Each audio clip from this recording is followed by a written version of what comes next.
कृष्ण कृष्ण कृष्ण कृष्ण कृष्ण कृष्ण कृष्ण हे कृष्ण कृष्ण कृष्ण कृष्ण कृष्ण कृष्ण कृष्ण हे कृष्ण कृष्ण कृष्ण कृष्ण कृष्ण कृष्ण रक्ष माम कृष्ण कृष्ण कृष्ण कृष्ण कृष्ण कृष्ण पाहि माम राम राघव राम राघव राम राघव रक्ष माम कृष्ण केशव कृष्ण केशव कृष्ण केशव पाहि माम। राधे राधे दोस्तों, मैं सरिता उपाध्याय सरिता ज्ञान गंगा में आप सभी का स्वागत है। आइए हम लीला पुरुषोत्तम भगवान श्री कृष्ण नामक पुस्तक में प्रवेश करते हुए सर्वप्रथम उनकी भूमिका में प्रवेश करें।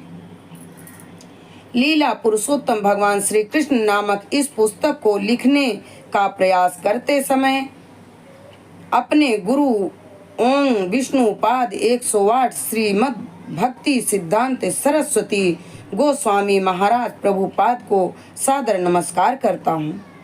तत्पश्चात करुणा के सागर भगवान श्री कृष्ण चैतन्य महाप्रभु को सादर प्रणाम करता हूँ।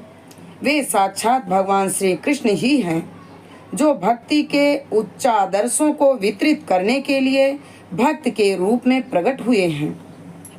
भगवान चैतन्य गौड़ देश नामक क्षेत्र से अपना उपदेश प्रारंभ किया और चूंकि संबंध मध्व गौड़ीय संप्रदाय से है, अतः उस नाम की गुरु शिष्य परंपरा को भी मैं प्रणाम करता हूँ। यह मध्व गौड़ीय संप्रदाय ब्रह्मा संप्रदाय भी कहलाता है, क्योंकि यह गुरु परंपरा शुरू में ब्रह्मा से प्रारंभ हुई।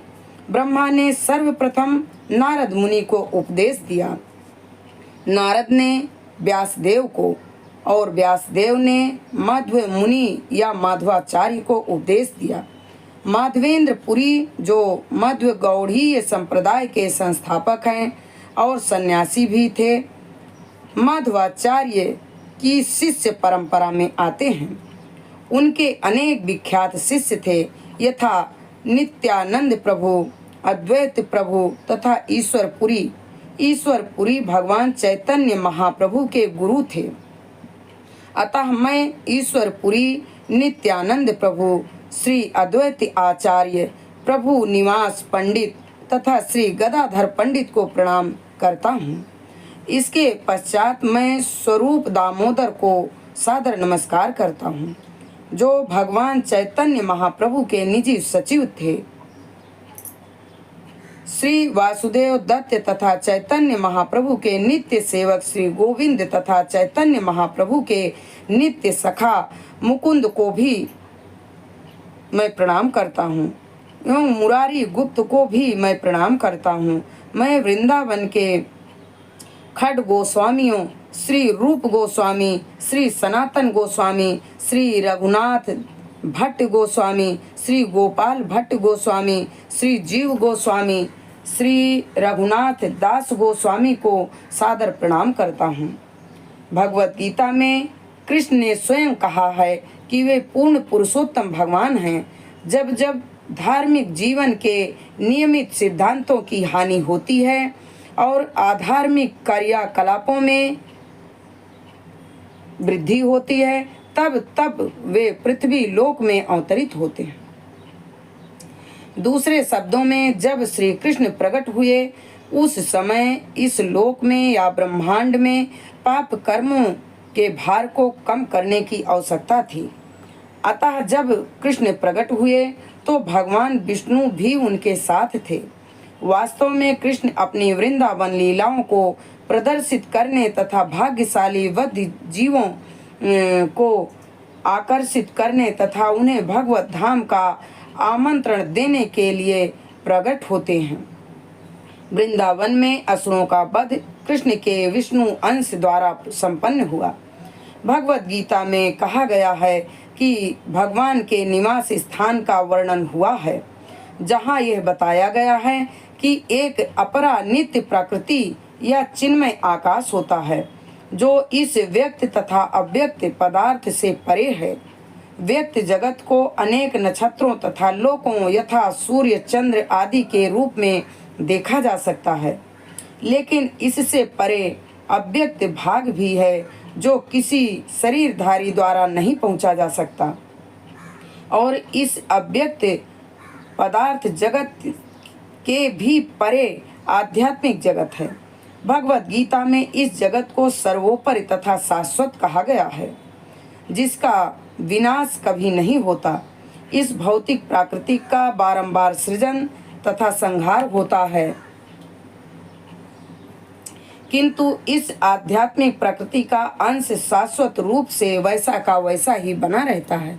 भगवान श्री कृष्ण के परम धाम को ब्रह्म संहिता में चिंतामणि धाम भी कहा गया है।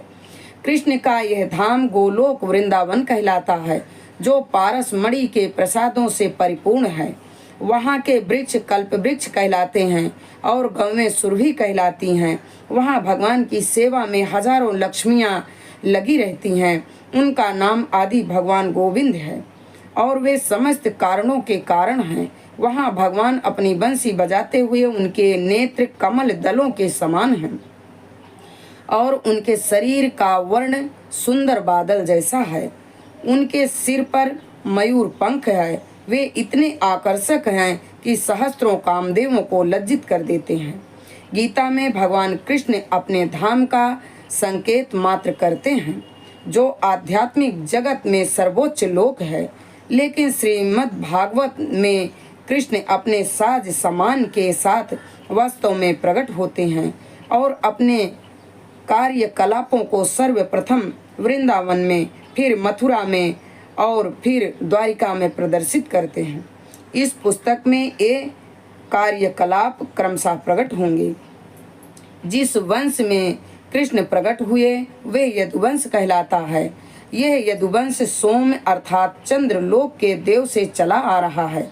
राजवंशी क्षत्रियों के दो मुख्य कुल हैं, एक चंद्रलोक के राजा से अवतरित है तथा दूसरा सूर्य लोक के राजा से अवतरित है। जब जब भगवान अवतरित होते हैं तब प्रायः वे क्षत्रियों के कुल में ही प्रकट होते हैं, क्योंकि उन्हें धर्म की संस्थापना करनी होती है। वैदिक प्रणाली के अनुसार क्षत्रिय कुल मानव जाति का रक्षक होता है। जब भगवान श्री रामचंद्र के रूप में अवतरित हुए तो वे सूर्य वंश में प्रकट हुए, जो रघुवंश के नाम से विख्यात था।